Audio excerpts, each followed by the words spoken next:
Bonjour, dans cette vidéo je vais vous parler de l'importance des pièces aux échecs.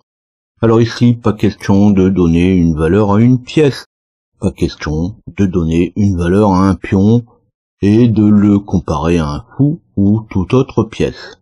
En fait, chacun voit l'importance des pièces suivant la manière où il l'utilise.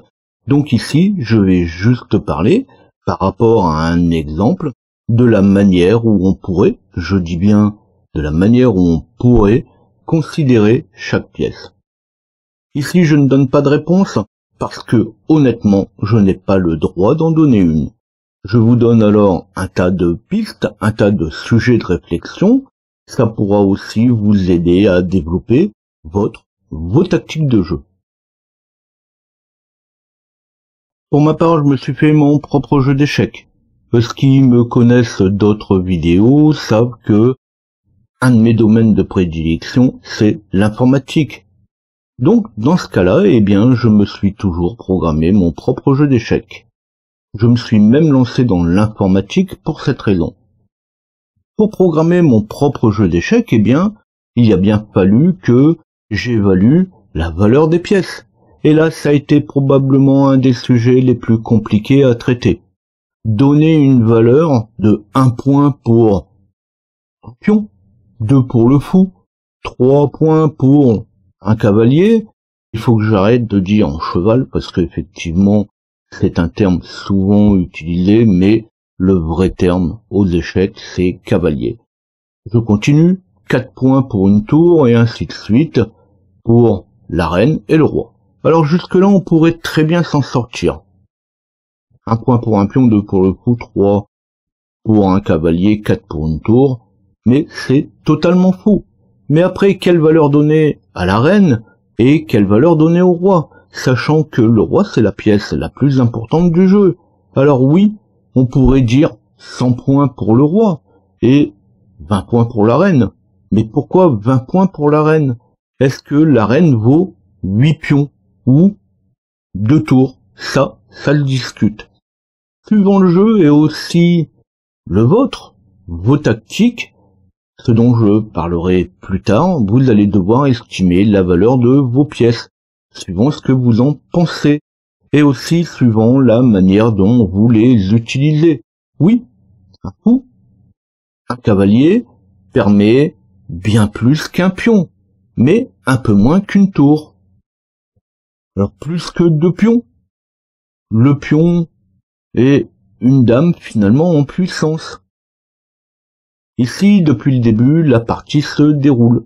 Alors là, on peut voir qu'un fou vaut 2 pions. Comme je ne peux pas tout montrer. Il arrive parfois que les parties que je prends en démo, qu'on échange un cavalier contre un pion. Un cavalier contre un pion. Moi qui pense qu'un cavalier vaut plus qu'un fou. Mais en réalité, je le dis bien, je le répète, c'est en fonction de votre jeu lui-même. Alors un pion vaut moins qu'une tour, ça c'est indéniable. Une tour ou un fou, est-ce que ça vaut moins qu'une reine? Le reste n'est que très aléatoire et c'est suivant le jeu en cours. Comme vous pouvez le suivre, le voir ou revoir dans la partie qui est en train de se jouer en démo, un simple pion peut retourner la situation et passer d'un jeu favorable pour l'un à l'autre. Et même à plusieurs reprises dans une même partie. Alors surtout, il ne faut pas sous-estimer cette valeur de pièce. Ne pensez jamais qu'un pion est sacrifiable ou qu'une reine ne l'est pas. J'ai perdu des tas de parties pour l'avoir pensé. Je sais bien que ce sujet de réflexion est pour le moins étrange. Je sais aussi que vous vous attendiez à ce que je vous dise que telle pièce vaut plus que telle autre pièce. Tout au plus je vous ai donné un ordre d'idée. Je l'ai déjà dit plus d'une fois, les échecs n'est pas un jeu facile.